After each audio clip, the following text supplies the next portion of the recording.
Con el propósito de acercar las comunidades de sinólogos en Hispanoamérica, se creó esta red académica, cuyo objetivo principal consiste en promover los estudios de sinología o sobre China para su investigación y publicación. En el marco de estos aportes surge el ciclo una vez al mes a partir de este año. Y además periódicamente presentamos libros que abordan aspectos de la cultura de hoy, ¿verdad? Entonces, como les dije al principio, hoy estamos presentando el libro Nosotros los Hakka, Trayectorias en China y en el Perú. Y su libro, Patricia Castro Obando, posee un doctorado en antropología con especialidad en China, el cual obtuvo a través de un programa conjunto desarrollado en la Pontificia Universidad Católica del Perú y la Universidad de Beijing en China. Además, ella es magíster en comunicaciones con énfasis en periodismo y es licenciada en literatura y lingüística. También ha sido corresponsal en China y corresponsal de guerra en Afganistán. Se ha desempeñado como profesora en la Universidad de Beijing y también ha sido presentadora de noticias en la televisión china, de literatura y cultura china. Y con respecto a sus obras, ha publicado Apasionados por el Perú, 18 relatos de personajes chinos con un mismo corazón peruano, del 2013, en edición bilingüe chino-español. También en el 2019 publicó Los Hakka en el Perú con su edición en chino.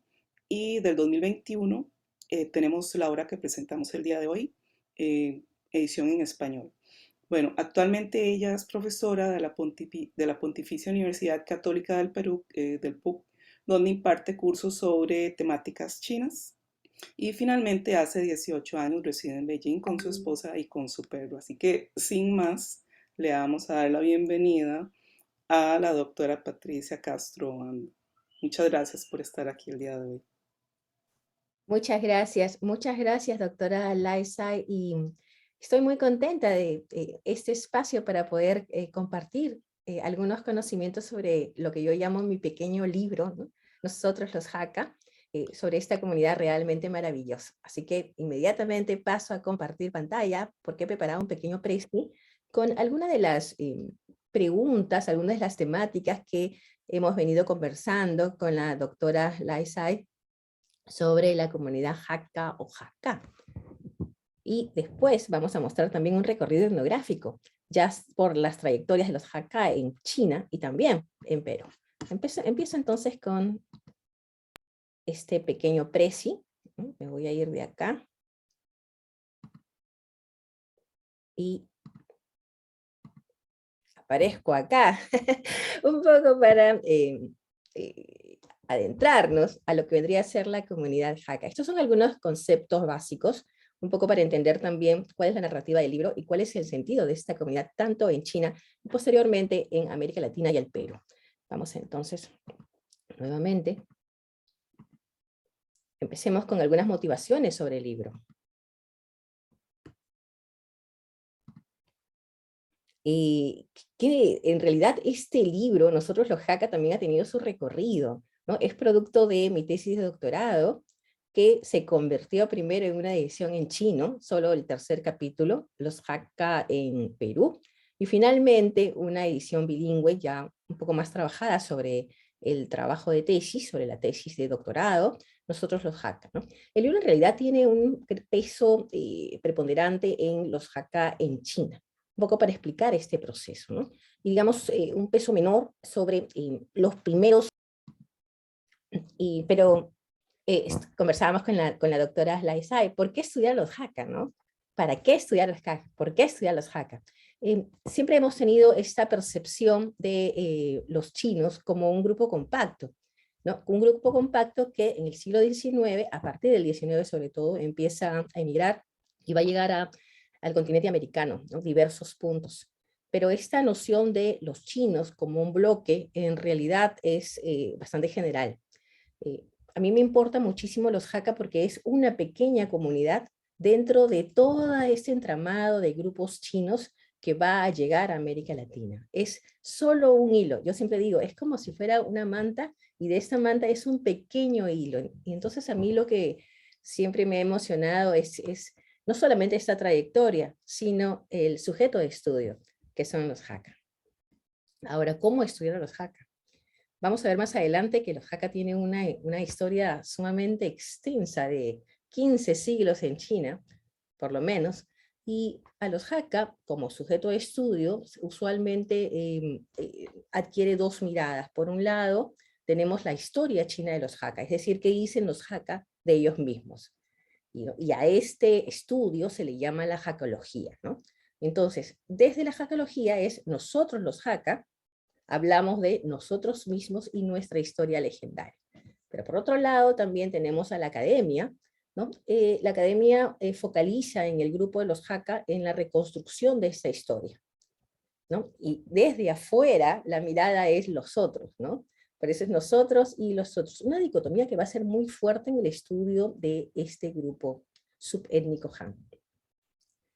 Aquí vamos a abordar, y en el libro también se aborda la historia desde la Hakkalogía, desde básicamente qué cosa dicen los Hakka de ellos mismos, cómo construyen su propia narrativa, que es bastante legendaria en realidad. Y aquí vamos precisamente a saber quiénes son los Hakka, nosotros los Hakka. Esto lo podemos abordar a partir de tres conceptos: la comunidad de desplazados, el nombre y la subetnia Han. Veamos la comunidad de desplazados. Los Hakka, esta es una comunidad de origen norteño, ¿no? Sobre las planicies centrales, ¿no? Siempre se dice al norte del río Amarillo. En realidad, los Hakka es una comunidad que parte de la etnia mayoritaria Han, ¿no? Y son considerados unos pueblos nómades, más los pueblos sureños, Sho y Yue, ¿no? Todo este grupo de pequeños subgrupos, ¿no? Van a formar esta comunidad que va a ir avanzando desde planicies centrales a través básicamente de montañas, de las cadenas montañosas de norte a sur, por un espacio de 15 siglos, ¿no? Es por eso también que se le llaman los judíos o los gitanos chinos, por esta capacidad trashumante de los Hakka. Ahora, en los nombres, por ejemplo, también tenemos una historia muy particular, ¿no? Nosotros decimos Hakka o Hakka, pero en mandarín es Keya, y si vemos la etiqueta del nombre por sí misma, Keya es el nombre del subgrupo Han, que puede traducirse también como familia visitante, cuando hacemos una traducción literal. Ahora, el gentilicio es Keyaren, y la lengua es Keyahua. Entonces, esto es muy interesante porque ya desde el nombre nos están diciendo quiénes son los Hakka. ¿Qué significa Keya? El visitante, el forastero, el huésped.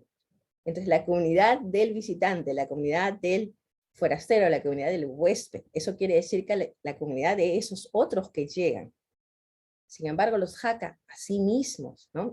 Y esto es muy particular en ellos, manejan un carácter que los identifica, el término de nosotros, y este carácter va a estar muy presente incluso en nombres, en dichos, tanto de los Hakka como creo que lo hemos escuchado también en América Latina, que es esta partícula del Ngay, ¿no? Ngay Hakka, soy Hakka, ¿no? Chikanin, que es otra de los saludos Hakka, y lo interesante de estos saludos es que, por ejemplo, en Chikanin es un saludo Hakka que realmente significa somos de una misma familia, es uno de los nuestros. Eso quiere decir que cuando los Hakka se encuentran, en realidad ese sonido simplemente es este saludo, es un saludo de identificación mutua. Y bueno, es una subetnia Han, porque ya hemos dicho, van a partir del norte de China, ¿no?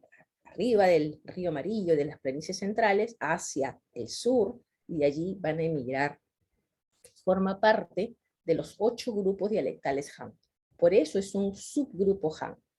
Aquí lo vemos en el mapa, y básicamente, ¿no? Dominan actualmente el sur, ¿no? El área de Cantón, un poco más arriba de Cantón, Shanxi y Fujian, que van a ser 3 provincias claves para los Hakka.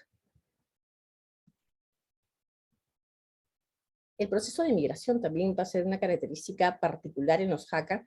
Yo decía que los Hakka tienen toda esta historia legendaria. Bueno, esta historia legendaria se va a reconstruir a partir de una teoría del profesor Luo Shanlin. Luo Shanlin es un estudioso, también es de origen Hakka, y él va a hacer todo un estudio sobre cómo fue el proceso de migración de los Hakka por China.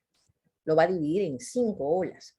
Claro, desde el siglo III hasta el siglo XV o XVIII, ¿no? Cómo es que van llegando a distintos lugares en China, ¿no? Entonces tenemos primero unos grupos norteños que van a invadir los pueblos nómadas, otros factores que los van a empujar a estas pequeñas comunidades que todavía no se llaman Jaca, ¿no? Hacia el sur. No solamente pasa con Jaca, pasa con otros grupos también, ¿no? Ese es un contexto, un escenario muy típico de estos siglos. Y de allí hacia las planicies centrales, la concentración de otros grupos de desplazados, y van formando así como un pelotón de partida. Como vemos en los colores, ¿no? La primera, la segunda, la tercera, la cuarta, la quinta ola, cómo van avanzando desde el norte hacia el sur en el territorio chino para finalmente emigrar.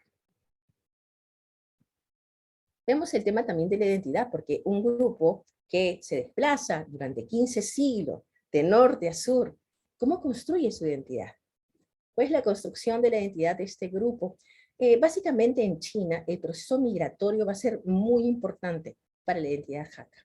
Y esto es muy visible a través de la arquitectura, porque en los lugares donde van a llegar van a dejar asentamientos, construcciones antiguas que son muy típicas de los Hakka. Sin embargo, además de la arquitectura, que es un signo muy visible, se van a apoyar en algunos factores claves como la lengua, ¿no? Ya hemos visto la particularidad de la lengua Hakka, ¿no? Hay muchas referencias en esta lengua a nosotros, pero también esta lengua tiene algunas partículas de lo que se llama el chino antiguo, que se conserva en la lengua Hakka. Otro factor importante para los Hakka es este antepasado común, ¿no? Es clave para este grupo, mientras va migrando en China, conservar este antepasado común que va a unir a esta comunidad. Eso también trae consigo la conciencia del clan. ¿Quiénes somos nosotros? Nosotros versus los otros, nosotros los Hakka, los de afuera, ¿no? Este proceso se da dentro de China. Fuera de China hay otro factor que se va a sumar, que va a ser muy importante para la comunidad, que es el pueblo natal. También, pensando en esta identidad, ¿no? He diseñado el tema del concepto del Tulou. El Tulou es una de las construcciones, uno de los diseños típicos de los Hakka en Fujian, en la provincia de Fujian, y representa qué cosa eran los Hakka, o cómo era esta comunidad cuando llega al siglo XIII, entre siglo XIII y XV, que se van a sentar en Fujian, por ejemplo, ¿no? Pueden imaginarse, son estas construcciones que ya lo vamos a ver en el recorrido etnográfico, pero estas construcciones inmensas, por afuera uno no ve nada, ¿no? Parece un castillo circular que no se ve absolutamente nada que está pasando, pero uno entra, ¿no? Entra al Tulou y adentro hay una cultura muy rica, hay una comunidad muy asentada y sobre todo muy integrada, ¿no? Que hay una dinámica muy particular dentro. Entonces, ¿cuáles podrían ser algunas de estas características que también definen a los Hakka a partir de esas construcciones arquitectónicas? Primero, los cimientos, ¿no? En los cimientos encontramos el parentesco y el linaje, que son claves para los Hakka. El armazón, ¿no? En el armazón colocamos la espiritualidad y el matrimonio, otros dos conceptos claves para esta comunidad. Los pilares de los Hakka, la familia, la educación y el dinero, ¿no? La columna, ¿no? Cuando los hombres no están, allí me refiero a cuál fue la función de las mujeres dentro de este clan, porque las mujeres en el grupo Hakka van a tener una función muy distinta a las mujeres de otros grupos subétnicos Han. Y finalmente el revestimiento, ¿no? Las tradiciones y otros marcadores culturales que identifican a esta comunidad subétnica. Hemos hablado y ya he mencionado varias veces la arquitectura. No quiero dar solamente algunos conceptos claves porque siempre pienso que es mejor mostrar las fotos que hablar sobre las fotos. Solamente he elegido tres modelos de la arquitectura Hakka. La arquitectura Hakka es sumamente variada, es inmensa, pero hay tres modelos que son característicos en tres lugares diferentes, ¿no? En Shanxi, en Fujian y en Cantón. Y quiero que nos concentremos en estos diseños, porque después vamos a ver las fotos, vamos a ver cómo estas fotos, estos diseños, ¿no? Y estas fotos cómo encuentran estos puntos en común. El tema en Jiangxi, por ejemplo, están los famosos Weiwu, que son estas construcciones amuralladas, gigantescas a veces cuadriculadas, ¿no? En forma de cuadrícula, a veces en forma de rectángulo, pero siempre inmensas, siempre cerradas por afuera, ¿no? En Fujian ya lo hemos visto, el Tulou, y en en el norte, sobre todo de Cantón, que es colindante con Fujian y con, perdón, Jiangxi, tenemos los Huelongwu, que podemos traducirlo algo así como los dragones encerrados, ¿no? Que es una forma de cerradura en esta arquitectura. Ahora veamos un poco sobre la tipología. ¿Por qué es importante ver la tipología? Porque en el caso de los Hakka, o los Hakka, podemos imaginar una comunidad que está migrando de norte a sur en 15 siglos, va a atravesar algunos procesos de asimilación, de contactos, por supuesto, con los locales. La relación con los locales no siempre es buena, ya lo podemos ver desde el nombre, ¿no? Considerados los forasteros, los de afuera, ¿no? Frente a esos otros versus nosotros, ¿no? Entonces, van a haber ciertos choques de los Hakka con las poblaciones locales en los lugares donde ellos van llegando, por una cuestión importante para China, que es la tierra, la propiedad o el uso de la tierra. Eso hace también que los Hakka se puede diversificar dentro del mismo grupo subétnico otras líneas. Por ejemplo, perdón, tenemos a los Hakka de las montañas, es decir, los Hakka básicamente de la provincia de Jiangxi, que tienen ciertas características muy particulares, ¿no? Por ejemplo, el uso de las tierras, de las montañas, ¿no? Cuando van avanzando hacia Fujian, hablamos mucho de los Hakka de los ríos. ¿Por qué los Hakka de los ríos? Porque en la zona de Fujian y a través del río Ting y otros ríos, van a entrar en comunicación y básicamente estos son los Hakkas del comercio, que establecen muchos puntos de comercio.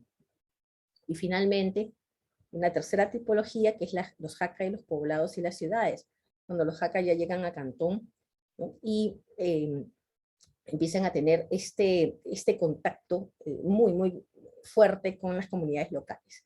Ahora, esto no es estático, es dinámico, es decir, es como una especie de proceso, ¿no? Desde las montañas hasta los ríos, hasta los poblados y las ciudades. Aquí ya en este punto ya se asimilan y no se encuentran tantas diferencias entre este grupo étnico, subétnico y los otros grupos subétnicos cantoneses, por ejemplo. También quiero ver rápidamente algunos factores de la emigración. ¿Por qué finalmente emigran los Hakka? ¿No? Algunos de estos puntos coinciden con otros grupos subétnicos, ¿no? Pero quiero ser muy específica en los Hakka, porque siempre hay pequeñas variaciones respecto a otros grupos. ¿Por qué otros grupos también van a emigrar? Pero nos concentramos aquí en los Hakka. Hay factores positivos y factores negativos en esta emigración.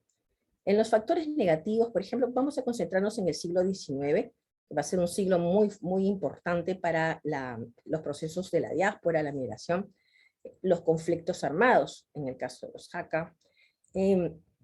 Tenemos 5 conflictos políticos y armados, ¿no? En este siglo, en el XIX. Hay 2 conflictos de estos que son muy relacionados con los Hakka, que uno de ellos es la rebelión Taiping y el otro es la guerra de clanes Hakka-Punti. Punti se refiere usualmente aquí a los cantoneses Yue en el 19. Y estamos hablando de 16 años de enfrentamientos entre las poblaciones locales, en este caso los Punti y los Hakka, ¿no? Además que los Hakka también tienen conflictos con otros grupos. Básicamente el punto del conflicto varía, pero en la mayor parte de los casos es la tierra, el uso de la tierra y los recursos. Hay una profunda crisis económica también en el 19, ¿no? Y esto es común para todos los otros grupos. Hay cierre de negocios, comercios, escasez de la tierra, de los recursos, el desempleo, la inflación y la pobreza. Pero además también hay problemas sociales y desastres naturales, porque el siglo XIX en realidad fue un siglo devastador para China. En el caso de los problemas sociales estamos hablando de delincuencia, violencia, crímenes y discriminación, profunda discriminación que sufren los Hakka en China. Porque hemos escuchado la discriminación que sufren los chinos cuando emigran, pero en el caso de los Hakka, ellos empiezan a sufrir esta discriminación dentro de China. Y bueno, los desastres naturales, ¿no? Que son típicos también de China, pero en el siglo XIX pareciera que todo se concentra. Inundaciones, sequías, terremotos, huracanes. Esto va a producir pérdidas de cosecha, hambruna, propagación de enfermedades, ¿no? Son algunos factores negativos que van a empujar a esta comunidad étnica. Pero además también hay factores positivos. ¿cuáles pueden ser estos factores positivos que empujan a los Hakka fuera de China? Primero que nada, hay que reconocer que los Hakka es un grupo que siempre está migrando, siempre se está moviendo, ¿no? Dentro ya del territorio. Cruza las fronteras en el 19 y sigue este proceso ahora fuera de China. Se van a dar algunos factores positivos que van a permitir, ¿no?, la salida de los grupos chinos del territorio, por ejemplo, la flexibilización de las vías de salidas, ¿no? Hay otro punto muy importante que es una ciudad, hoy mucho más grande que una ciudad, ¿no? Perdón, antiguamente era un pueblo, ahora, hoy ya es una gran ciudad, que es Chixi, se encuentra en Cantón, y esto va a ser un punto de partida para los Hakka, que se van a concentrar allí, y van a viajar primeramente hacia lo que es el sudeste asiático, y después a otros puntos de América Latina, ¿no? Este punto de Chixi es muy importante, porque es algo así como el corazón de los Hakka que empiezan a emigrar. Y hay que reconocer también la experiencia migrante de 15 siglos de los Hakka. Ellos siempre se están moviendo, ¿no? Dentro de estas fortalezas para esta migración y después emigración, las vías de salida, la cohesión del grupo, las cadenas que van a establecer dentro de China esta experiencia migrante y la adaptabilidad a los nuevos ambientes, los nuevos escenarios. Y finalmente veamos qué pasó en el Perú, ¿no? He usado el caso del Perú, pero en realidad hay distintos casos de los Hakka llegando a otros países en América Latina. En el caso de Perú, he establecido una, digamos, una dinámica de 3 olas Hakka. Le llamo 3 olas Hakka, más que nada por una cronología a partir de los años.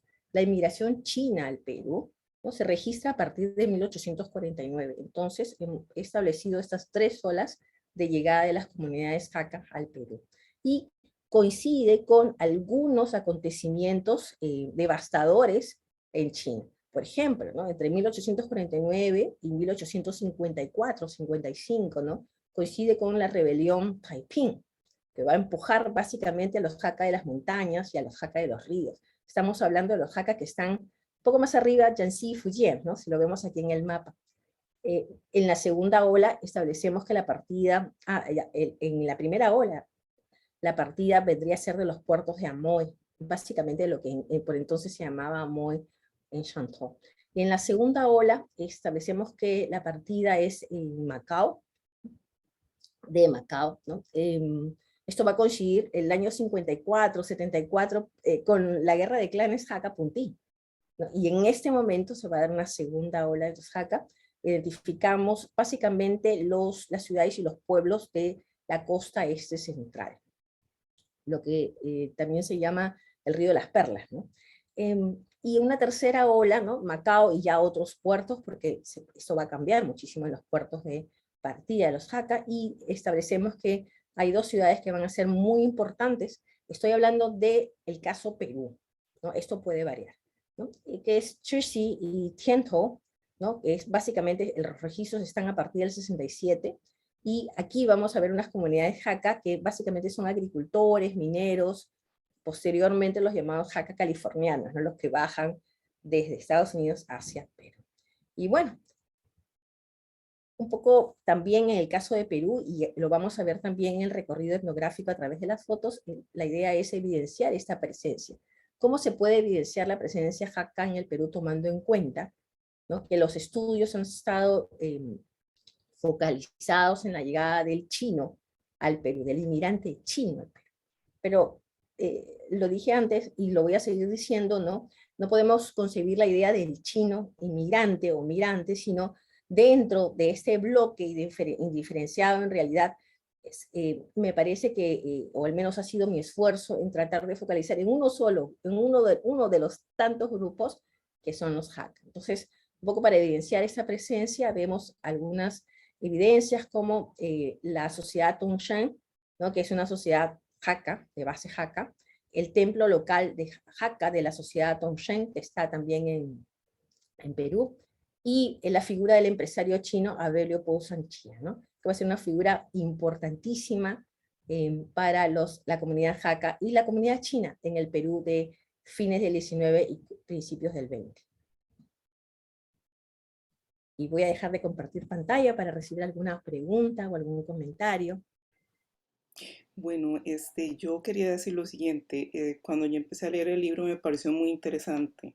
Por una parte, porque mi familia materna es de origen Hakka y pues por otra parte, porque no hay muchos estudios sobre los Hakka en español. O sea, casi que me atrevo a decir que ese es el único que he visto en español. En inglés hay, pero en verdad este libro detalla mucho todos esos detalles sobre su origen, sobre sus costumbres, sobre las razones por las que son discriminados y cómo llegaron a Perú. Entonces, pues yo tenía aquí algunas preguntas.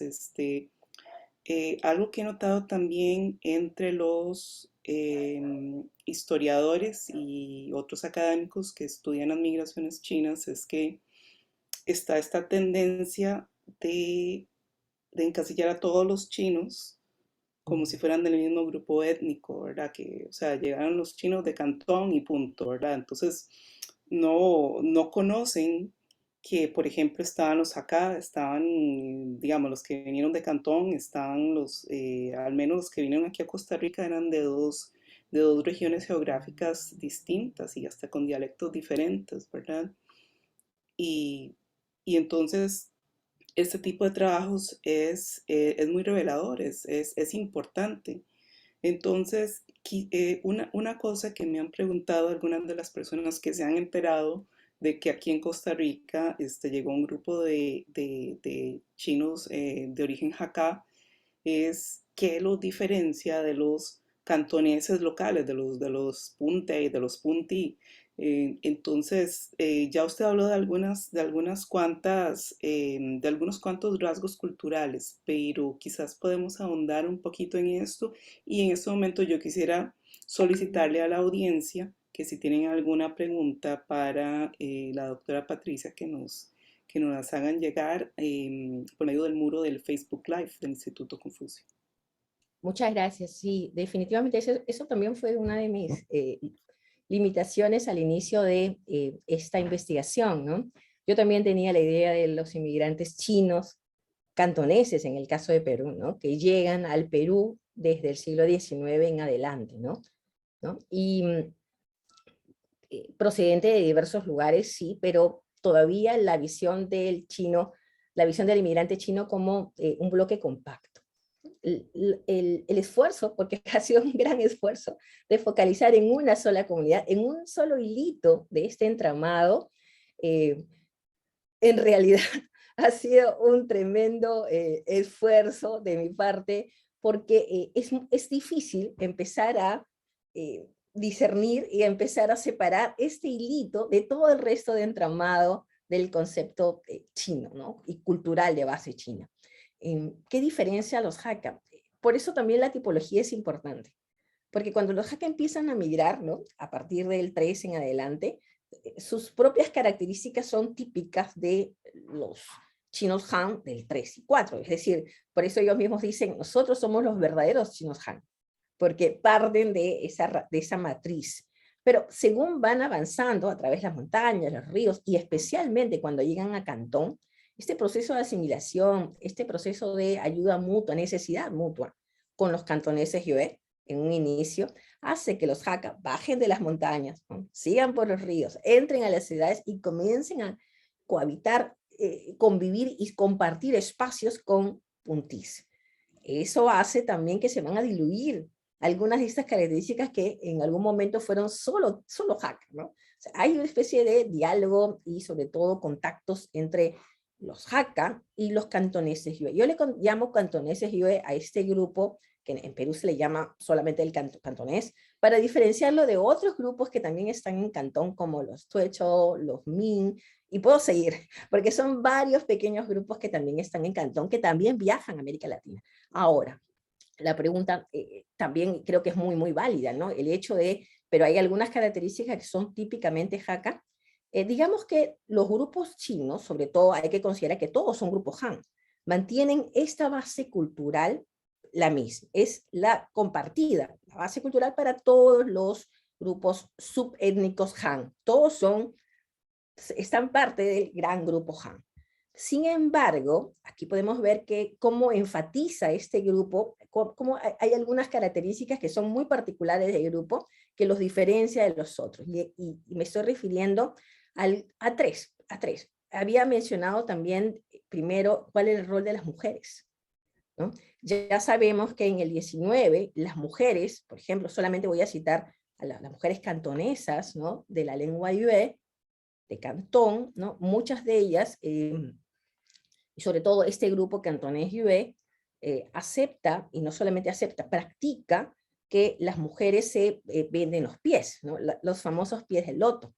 Eso no sucedió nunca con las mujeres del grupo étnico, subétnico Hakka, ¿no? Estas mujeres nunca se vendan los pies, la comunidad tampoco lo acepta, porque son mujeres que tienen un rol muy importante dentro del grupo, dentro de la comunidad, ¿no? Son mujeres líderes y sobre todo muy trabajadoras, que tienen que hacerse cargo de los campos, entre otras muchas funciones. Por lo tanto no pueden tener pies vendados por ningún motivo, y eso es otro producto de discriminación de la época, porque a estas mujeres, las mujeres del grupo, del otro grupo, y bueno, en realidad todas las otras comunidades le llaman mujeres de pie de pato, porque no se vendan los pies. Ahí vemos una característica que nos lleva también a una función. Pero ahora, si lo vemos también a través del grupo, hay una diferencia también que yo diría de focalización, porque para este grupo lo más importante es el culto a los ancestros, es decir, el antepasado, ¿no? Eso va a quedar muy, muy fijo en esta comunidad. Cuando lo comparamos, por ejemplo, con el grupo cantonés, para el grupo cantonés, por supuesto, el culto a los ancestros es importante, como otros grupos chinos. Sin embargo, el culto a los dioses, ¿no? Y por eso, en el caso de los cantoneses yue, vemos todos estos templos con una gran cantidad, un gran sincretismo entre el budismo y bueno, otras, ¿no?, el taoísmo, y no quiero seguir, pero digamos que la mirada va más para allá, ¿no? Mientras que en los Hakka, el culto a los ancestros, y lo hemos visto a través del recorrido étnico, el recorrido étnico etnográfico, eh, está siempre muy presente para la propia comunidad. Y finalmente, otro elemento que los va a diferenciar y que va a ser muy importante, y por eso yo lo uno al concepto del Tuló, esta conciencia del clan, ¿no? Los Hakkas se van a considerar una comunidad, ¿no?, muy integrada, muy sólida, así como un Tuló, ¿no? Por afuera, invisibles, pero por adentro, muy integrados, estableciendo estas cadenas muy, muy fuertes entre ellos, ¿no? Eso hace que este grupo, por ejemplo, en el tema del matrimonio, ¿no?, y eso va a ser muy interesante, vemos que en el 19 y en el 20 el comportamiento del inmigrante Hakka del inmigrante chino en general, ¿no?, hasta donde sabemos, es la asimilación a través del matrimonio y la religión. Cuando vemos el grupo Hakka nos damos cuenta de algunas particularidades como, por ejemplo, ¿no?, siempre o intentar preferir la mujer local, es decir, los famosos matrimonios por fotografías, ¿no? Se casan o encargan una mujer Hakka para que sea enviada a su destino, en este caso Perú. Entonces vemos características que van a ser muy marcadas en este grupo subétnico, a diferencia si lo comparamos con otros, ¿no? Pero digamos que son particularidades. Muy bien, bueno, muchas gracias. Bueno, alguien quiere saber cuál es su origen étnico, porque por su nombre, por sus apellidos, podría uno pensar que usted es peruana de origen hispano, ¿no? Pero la gente quiere saber si usted es de origen jacá y de ahí el interés en hacer esta investigación. Yo también me he hecho muchas veces esa pregunta, ¿no? Porque por mis rasgos físicos, ¿no? En Perú tenemos esta cifra de 10% de la población peruana tiene raíces chinas. Pero hay un elemento aquí, ¿no? De ese 10% que tiene raíces chinas, hay un gran porcentaje que no sabe o no puede probar que tiene raíces chinas, más allá de algunos pequeños rasgos físicos. Bueno, digamos que yo puedo estar dentro de ese grupo, ¿no? No tengo familia, al menos no tengo familia conocida china, que yo pueda decir, ¿no?, que tengo origen chino, que soy Tuzán, por ejemplo, ¿no? Por lo tanto, no me asumo, porque pienso que la tusanidad también es una forma de asumirse, no me asumo descendiente de inmigrantes chinos en el Perú, porque, ¿no? Me he criado con, en Perú, yo vengo de un puerto, del Callao, ¿no? Entonces, me he criado con familias del Callao, ¿no? Chalacas, como le llamamos nosotros. Sin embargo, mi interés por este grupo no parte por la característica migratoria, es decir, no fue el tema de la inmigración que me llevó al estudio de grupo, sino a mí me gusta el grupo como sujeto de estudio, su particularidad. Son tan interesantes, son tan, tienen características tan interesantes, particulares, ¿no? Propias de este grupo, que es fascinante realmente. Entonces, el grupo me gusta. Eso es lo principal, ¿no? Y bueno, el hecho de abordar y elegir a esta comunidad, el estudio de esta comunidad, ¿no? En mi tesis de doctorado fue para mí una forma de confirmar que no hay una sola China. Son muchas Chinas en una sola. Qué interesante, interesante, porque pues sí, uno hubiera pensado que sus padres o sus abuelos o algunos antepasados inmediatos son de origen chino, ¿no? Y pues, pues no parece ser el caso, pero también es muy interesante que haya decidido embarcarse en el estudio de este grupo étnico y que se haya ido a vivir a China, ¿verdad? Y que esté pues actualmente trabajando ahí. Bueno, podemos quizás continuar con las fotografías, que creo que a la gente le puede interesar mucho ya ver como el trabajo de campo que usted realizó y las imágenes correspondientes. Muchas gracias. Sí, voy a hacer un breve, vamos a hacer un breve recorrido, primero por China, a través de este recorrido Jaca que yo hice durante 2 años, ¿no? A través de las montañas, porque lo que vamos a ver están en las montañas. Entonces, hay que llegar a las ciudades, pero de ahí los pueblos, ¿no? De ahí las montañas, y ahí subir las montañas. Están en las esplanadas de las montañas. Y después vamos a ver también algunas fotografías sobre, yo decía, evidenciar la presencia, ¿verdad? Sobre el templo Jaca que hay en Lima, que es un templo sumamente hermoso, muy, muy importante, tanto para la comunidad como para la comunidad china en el Perú. Entonces empiezo a compartir mi pantalla. Voy a ver.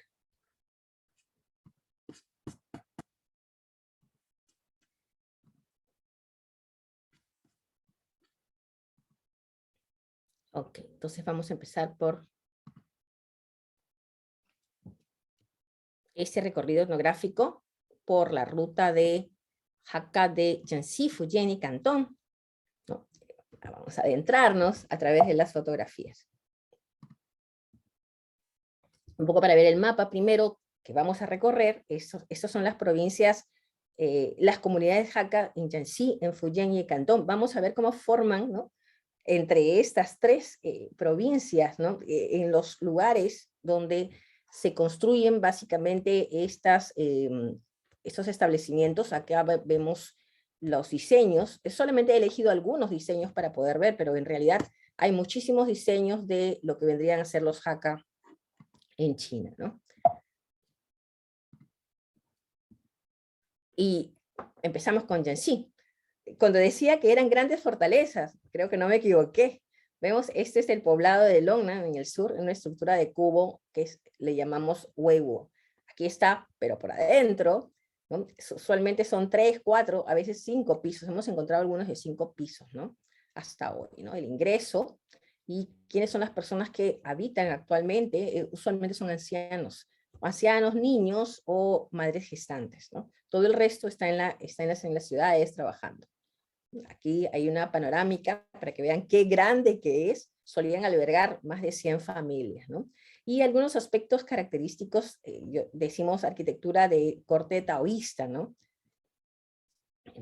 Muchos niños pequeños que quedan a cuidado de sus abuelos o sus abuelas en estas zonas. En Fujian, por ejemplo, el diseño típico es este diseño de Yongding, que es el diseño de Tulou o estructura cilíndrica, ¿no? Vemos adentro, ¿no? Si bien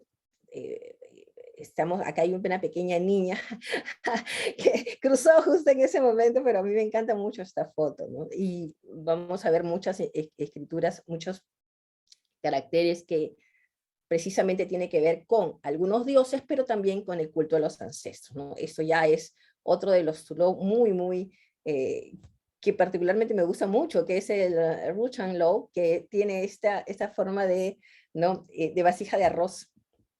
Acá lo vemos por adentro, ¿no? Se va cambiando un poquito, y esta ya es una visión un poco desde arriba.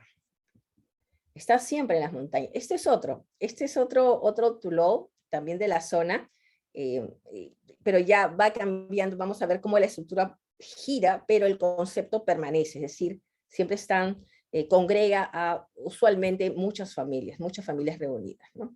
Aquí era de lo que yo conversaba sobre el culto de los ancestros. Vemos muchas fotos de los ancestros. Algunos son ancestros conocidos y otros jefes de familia, y otros son ancestros legendarios también, pero siempre están allí en los altares. Y finalmente en Cantón vemos esta maqueta que es linda, pero eso realmente existe, es así, de las famosas estructuras de herradura o dragones encerrados, los Huailongwu, ¿no? Y aquí lo vemos por adentro también, ¿no? Es cierto, es como una pequeña herradura, ¿no? Y cada puertita es como una especie de habitación, la distribución. Y acá estamos adentro otra vez, ¿no? Si vemos en la parte de afuera siempre están algunos dioses que comparten lugares con los ancestros. Estos son los ancestros legendarios de este clan, de este Tulou.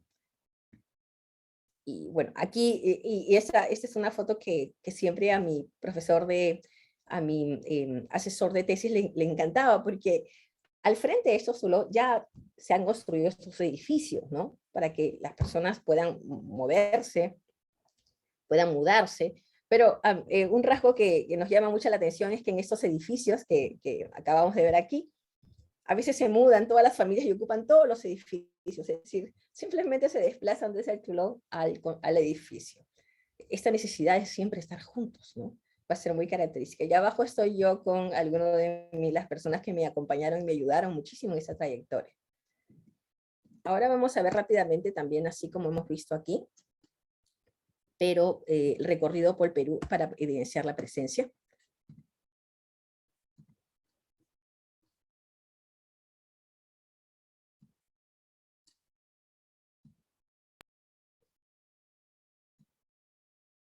Por la sociedad Tongshen y el templo Hakka. Un mapa, un poco para ubicarnos dónde está Lima, dónde está la sociedad Tongshen. Está en el centro de Lima, lo que en Perú se llama también el barrio chino, la zona del barrio chino.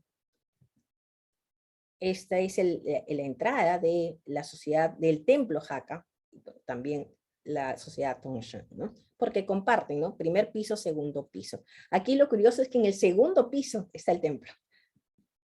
Y una de las espacios de la sociedad siempre está presente Sun Yat-sen, hasta hoy, ¿no? Y un retrato de Aurelio Pou Sanchia. Bueno, todos creo que las imágenes del famoso Dios de la cara roja o Quan Gong siempre están presentes, y al fondo vemos, ¿no? Las consultas del oráculo, ¿no? Que son también muy populares. Las famosas imágenes, ¿no? Que todavía hoy, y algunas de ellas incluso salen, como se dice, de procesión. Y los altares principales de la sociedad Tongshan, algunos de los esas tallas, por ejemplo, son antiguas y son muy significativas, ¿no? Y este es otro de el Qilin, que es el animal mítico de los Hakka. Está muy unido a los Hakka, lo vemos también en las fiestas, en las danzas, como en el templo. Aquí otras partes de la pareja de leones o perros Fu. Los altares secundarios al famoso dios Peiti, o dios del norte, ¿no? La estatuilla de Qilin en el centro con los dragones de cola de pez. Todas estas, digamos, piezas nos hablan muchísimo de la concepción que tienen de los Hakka de ellos mismos, ¿no? Y cómo interpretan a través de sus dioses, a través de sus antepasados, en fin. Acá otro retrato tenía que ser Saishan, el famoso dios de la fortuna, ¿no? Que no puede faltar en ningún templo chino, y bueno, precisamente Hakka también, ¿no? otras representaciones también que van a ser importantes, y acá vemos a dos tallas que en un principio uno puede decir, ah, es la misma. No, no es la misma. Hay ciertas diferencias, ¿no? Peidí y Coandí. Son representaciones. Y Aurelio Pousanchi, algunas fotos también de este empresario jaca que fue muy importante para el Perú a fines del 19 y principalmente inicios del 20, con su familia. Recibió en 1921 una condecoración, la Orden del Sol del gobierno peruano, ¿no? Hay que recordar este año, 1921, ¿no? Son años de profunda discriminación, ¿no? Anti-China, y este señor, este empresario, era tan importante en los círculos que va a recibir, por supuesto, esta condecoración. Acá está su familia, su hija, una de sus hijas, en realidad era una hija adoptada, era la sobrina de su esposa, ¿no? Con sus descendientes, está su esposo y los niños, ¿no? Y finalmente, bueno, acá está mi libro, Nosotros los Jaca, muchas gracias. Está mi Twitter, donde siempre publico cosas sobre China, sobre la comunidad, en fin, y para los que tengan WeChat también. Muchas gracias. Dejo de compartir pantalla. Doctora Castro, ¿dónde podemos conseguir este libro?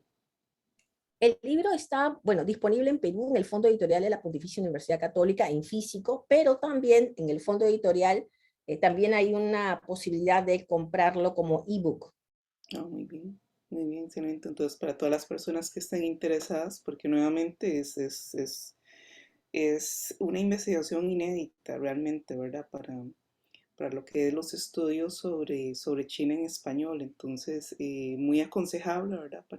Pues, para todas las personas que están haciendo investigación sobre las migraciones chinas eh, a Latinoamérica. Pues tenía aquí varias preguntas. ¿Cuánto tiempo duró ese trabajo de campo? ¿Qué metodologías de investigación utilizó?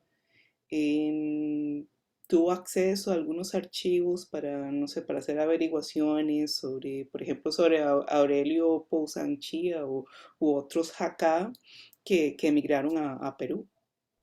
Bueno, cada vez que trata de recordar cuánto duró el trabajo de campo. En realidad el programa fueron de 5 años, sin embargo a través de este programa que realicé con Hanban, recibí esta beca, esta posibilidad de poder dedicar 2 años completos al recorrido Hakka. Entonces duró 2 años de trabajo de campo, que fue una investigación de tipo mixta, cualitativa, cuantitativa, que la primera recomendación que me dio mi asesor chino es, si tú quieres realmente saber quiénes son los Hakka, pues tienes que recorrer precisamente los lugares donde los Hakka vivieron, por donde pasaron, ¿no? Tienes que sentir la arquitectura Hakka. Y fue un gran consejo, ¿no? Porque no hay mucho de literatura escrita incluso en chino. Entonces, digamos que desde esos 2 años fui por muchas veces, ya olvido cuántas, en todos esos trayectos, y me focalicé en estas 3 provincias.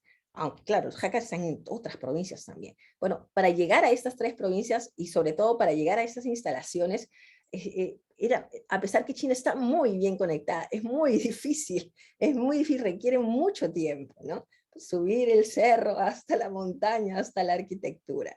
Algunas sí están, digamos, puestas en valor en sentido turístico, pero otras no, otras no. Y las que no están puestas en valor me parecen incluso más importantes, porque están, digamos, menos contaminadas, ¿no? Con el tema del turismo Hakka.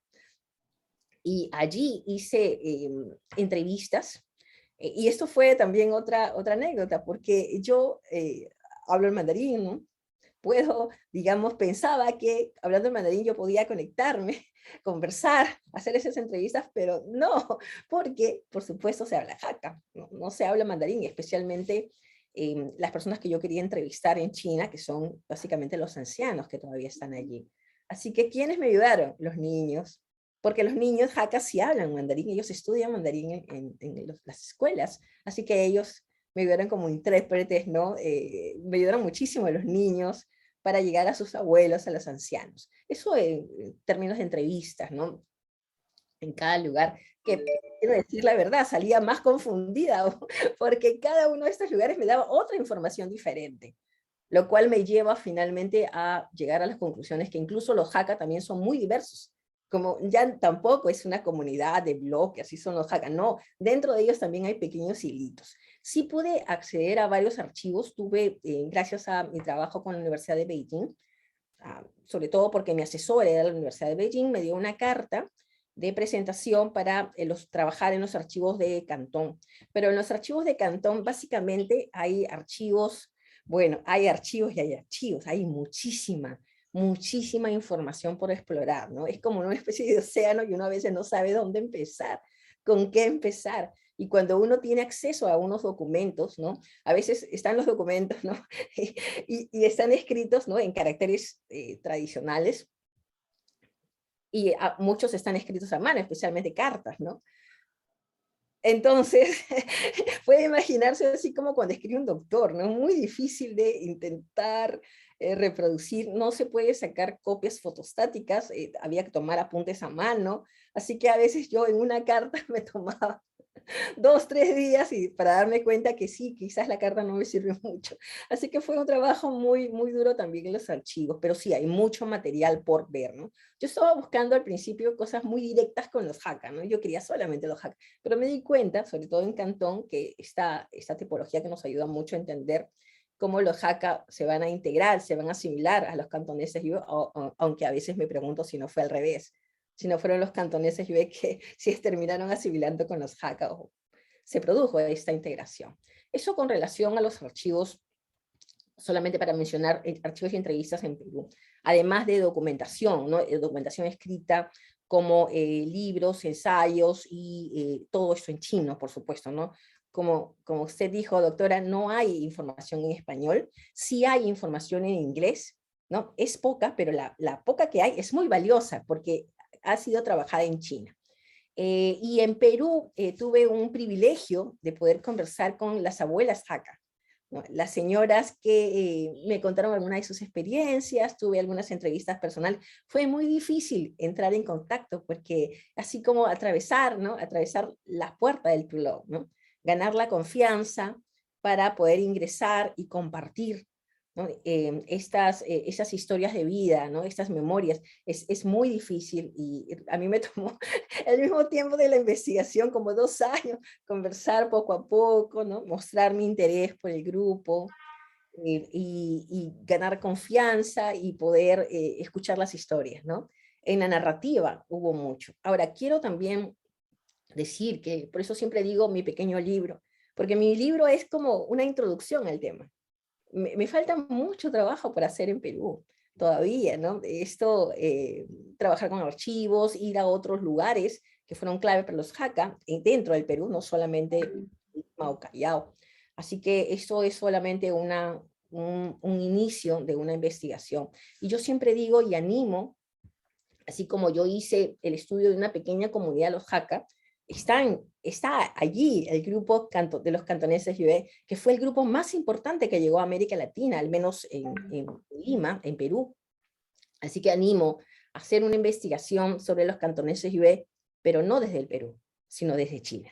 Los cantoneses Yue, así como los Hakka, también tienen una historia de migración, de llegada a Cantón, porque los cantoneses Yue no son cantoneses en realidad, no son cantoneses. Entonces, ellos también tienen toda una historia para seguir desde China, ¿no? ¿Por qué cruzaron en el siglo XIX? ¿Por qué llegaron al Perú? ¿No? Y cuáles son las características de ese grupo. Y así podemos seguir. Hay otros grupos, los Tuechou, por ejemplo, también es otro grupo muy interesante, ¿no? Un poco en contacto con el mar y en fin, tengo mucho que contar por ahí. Gracias.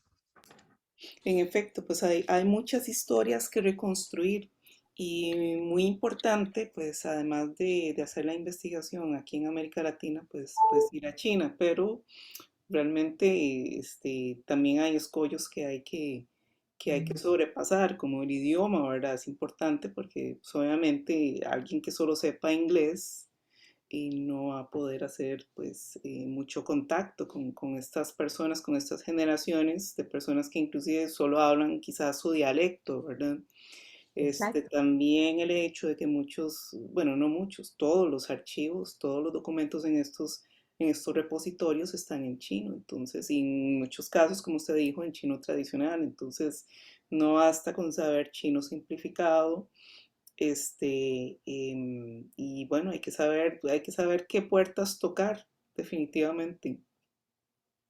Sí, Pero bueno, sí, hay mucho material, pero también se puede pensar en investigaciones conjuntas, ¿verdad? mm, Porque yo recibí mucho apoyo de mis amigos chinos, muchísimo apoyo por pequeños detalles de traducción, por conceptos, ¿no? Porque uno una vez ya uno puede traducir y tiene una palabra, pero no mm, entiende el concepto en realidad. ¿Qué es esto, no? Solo el concepto literal y bueno, parte de la investigación que tanto nos gusta.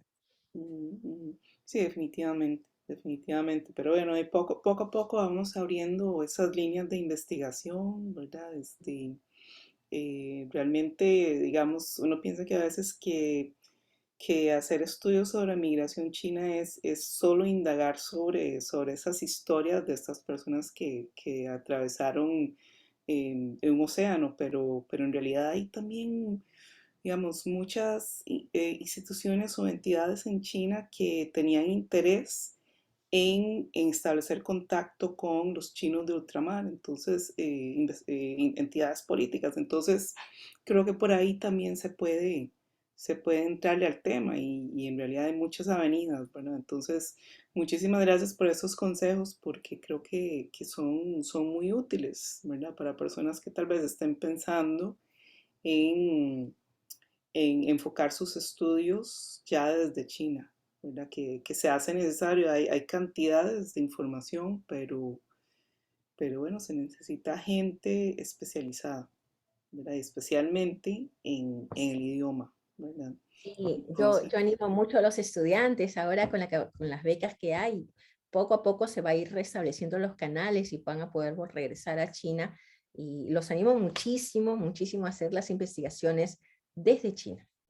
exactamente, exactamente. Y a los estudiantes por ejemplo, del Instituto Confucio, que gran parte de nuestra audiencia son los estudiantes del ICUCR. Entonces, pues creo que es algo en qué pensar, ¿verdad? Si están estudiando chino, pues ojalá en algún momento alcancen un nivel que les permita hacer investigaciones, pues ya no solo de migración china, sino pues, de otros temas, no sé, relaciones bilaterales, en fin, hay tanto que investigar y tantos repositorios, ¿verdad? Que son desconocidos para nosotros.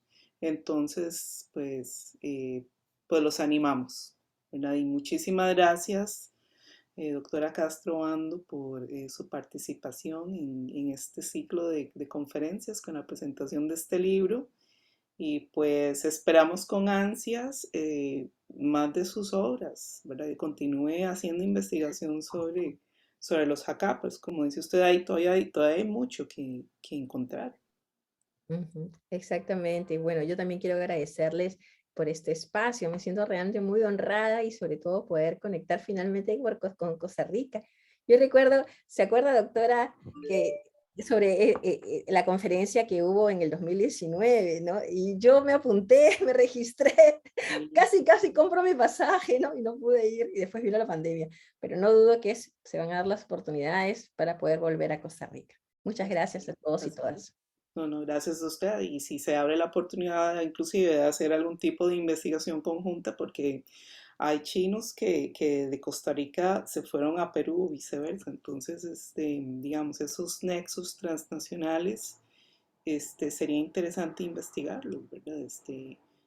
Bueno, y más que usted está ahora con el tema de los jacá, pero también hubo, bueno, pues ya le conté, mi abuelo paterno, mi abuelo materno emigró a Perú y ahí fue donde nació pues mi mamá y varios de mis tíos. Entonces pues hay nexos, ¿verdad? Hay nexos. Entonces, muchas gracias a todos ustedes por acompañarnos en esta noche aquí en Costa Rica y en esta mañana en Beijing del día siguiente. Y Quería compartir con ustedes el cartel de la próxima actividad que vamos a tener en 2 semanas. Entonces quedan invitados. Es una conferencia que van a dictar dos académicos de la Universidad Nacional de Colombia y nuestro comentarista invitado es el académico estadounidense Benjamín Narváez, que estuvo viviendo aquí en Costa Rica, por cierto. Entonces tiene un español bastante bueno, está haciendo investigación también sobre la migración china a Costa Rica. Y entonces en 2 semanas tenemos esta segunda conferencia del ciclo de conferencias virtuales de las RALADES y pues quedan invitados y muchas gracias a todos. Muy buenas noches.